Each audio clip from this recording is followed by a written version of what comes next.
Well, we're back again. We're back again, guys. And we're back with the subject of today is, are you a leader or a follower?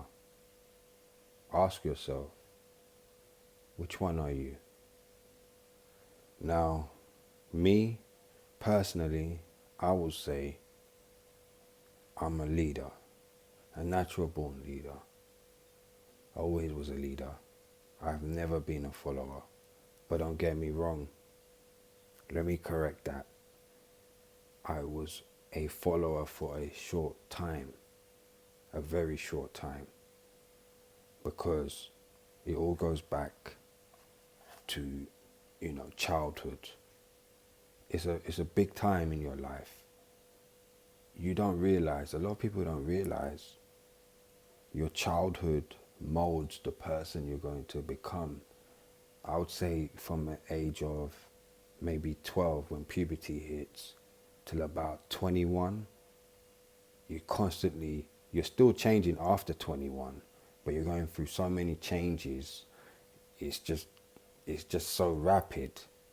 It's like 1 year's like that, because from 12 you've got to go through all your teenage years, puberty. It doesn't stop, but there's certain age highlights. Like if you look at 12 to 16, it's like age brackets. Then 16 to 18, then 18 to 21, and this defines who you're going to become as you grow into an adult. Because a lot of people I've come across, they haven't left their childhood or childlike ways behind. We're all children within, but we have to leave some things behind. Not everything, but some. And this is what separates the leaders from the followers. Because some people, they follow their whole life because they're constantly trying to find who they are. But when we get to a certain age, we should know who we are. Because what was we doing all these years? Was we just drifting? Was we just there for the ride? Was we just following this one and that one? Well, unfortunately, this is what a lot of people do. The more I watch social media, even on YouTube, I constantly see it. I see that people are scared to break the mold, because breaking a mold means you're going against the so-called leaders that are the so-called followers. But hey, they look cool. I often used to say to myself, why does all this feel like we're still back at school? And why can't the people who are following the fake leaders realize it's the same thing as you was at school? But then I realized it was that same concept at school. Hey, you ain't cool. I don't want you in my gang, or I'm not picking you on the team. No, we don't want you. So they feel like they need to play up to these people, and they need to get in with these people to be seen or seen as cool. But real leaders, they don't back down. They don't care. They're not worried. And I often found that is why some people who lead in whatever they do, however they do it, they're often called eccentric. Now, I don't mind being called an eccentric person, because as the years went on, I realized, hey, there's nothing wrong with being different. This is what defines, again, a follower from a leader. My main example of becoming a great leader was, I used to watch a lot of, lion, wildlife documentaries. And what I used to see was a lion has to be a leader, a natural born leader. From the time a lion is born, that is his destiny. He is going to be a leader whether he wants to or not, or he can be a follower. But 9 times out of 10, he's gonna have his own pride one day.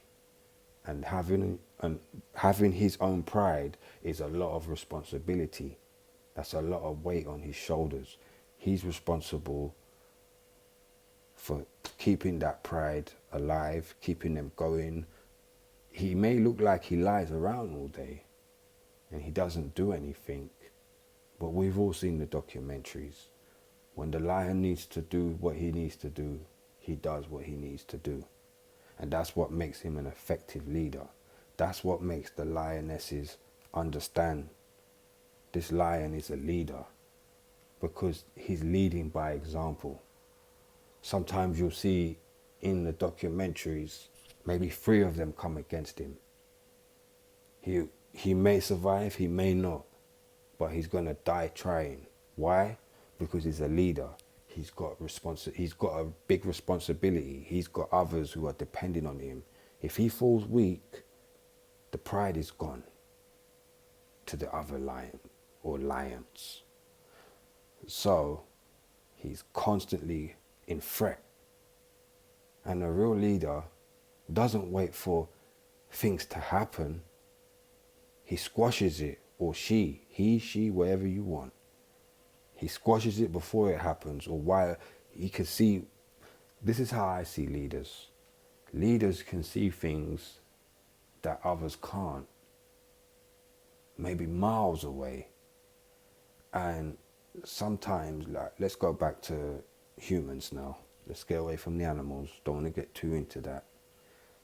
So when a human sees something, he may see it days, years ahead of time. So he tells everyone and he says, hey, blah, blah, blah, this is going to happen, and you know, such and such. These same people may laugh and dismiss this person and say, hey, straight away, you know that these people are followers. But followers can often be related to sheep. We need sheep, but we also need leaders. And when you see somebody out there doing their thing, don't kick that person down because you don't understand them or you don't know what they represent. Don't be ignorant. Get to find out. Be inquisitive. Be mindful that you're not being a follower. Because it's easy to become a follower and, hey, I want to be with the crowd. I want to be cool. I don't want to break nobody's, you know, I just want to be in with this crowd. Yeah, that won't last. That will all fade away. And when it all fades away, you're going to look to the leader. But you know what? I always say you have to forgive the followers because they sometimes do not know what they're doing. And when they find out sometimes, they feel so bad and sorrowful, and it's pitiful sometimes because you think if only they knew. And you can't mold somebody who's a follower into a leader if they're not really a leader. But when the leader is here or there, listen. Take in what they're saying. Give them a chance. Don't kick somebody down because they're not doing what the crowd's doing. They're not doing it the way how everyone else is doing it. My approach to leadership is often being cool, calm, and collective. It doesn't always work. I've often found you have to put a little bit of aggression in there sometimes, because I could talk like this all the way through. But when you have to roar sometimes to get your point across, they listen. But when you talk calmly, they think, he's not saying anything. But the ones who really know, they feel the message. And right, and that's it. So anyway, guys, I'm just making these videos very brief because I'm gonna make follow-ups on everything. So there's gonna be part 2s and part 3s. So I'm gonna keep it short and simple. But guys, let me know in the comments what you think about the video. What other subjects you'd like me to discuss. your thoughts. If you like it, don't like it, put a like. I would really appreciate that. I would really appreciate if you share and subscribe to me also. Thank you.